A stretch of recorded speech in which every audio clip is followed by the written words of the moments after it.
চলছে বহুল আলোচিত কাঙ্ক্ষিত ত্রয়োদশ জাতীয় সংসদ নির্বাচনের ভোট গ্রহণ। 299 আসনের জনপ্রতিনিধি বাছাই করবেন বাংলাদেশের জনগণ।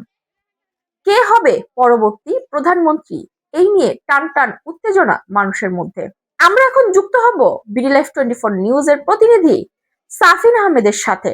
তিনি এখন আছেন মুন্সিগঞ্জের শ্রীনগর। আমরা তার কাছ থেকে জানবো বর্তমানে সেই ভোট কেন্দ্রের পরিস্থিতি। সাফিন, আপনি এখন যেই ভোট কেন্দ্রে অবস্থান করছেন সেই ভোট কেন্দ্রের বর্তমান পরিস্থিতি আমাদের জানান। ত্রয়োদশ সংসদ নির্বাচনকে কিন্তু কেন্দ্র করে 2026 এই মুন্সিগঞ্জ 1 আসনে শ্রীনগর উপজেলা ভাইগল ইউনিয়নে কিন্তু আমরা এখন 5 নং ওয়ার্ডের দিকে আছি, কামারগাঁও। তো এইখানে যারা সাধারণ ভোটার আছে আমরা তাদের মুখ থেকে কিছু কথা শুনবো যে এবার কি তারা শান্তিপূর্ণভাবে কি ভোট দিতে পারছে কিনা।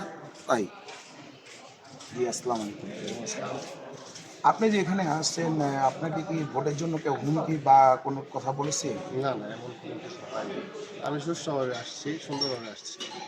আর ভোট খুব সুন্দরভাবে দিতে পারছি, ইনশাল্লাহ ভোট ভালো হয়েছে। জি, ধন্যবাদ আপনাকে। তো আমরা আরেক ভোটারের সাথে কথা বলবো।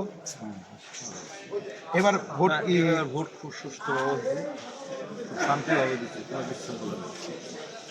তো আপনাদের জানিয়ে রাখতে চাই আমাদের পিছে যে আইন শৃঙ্খলা বাহিনী আছে তাদের সাথে।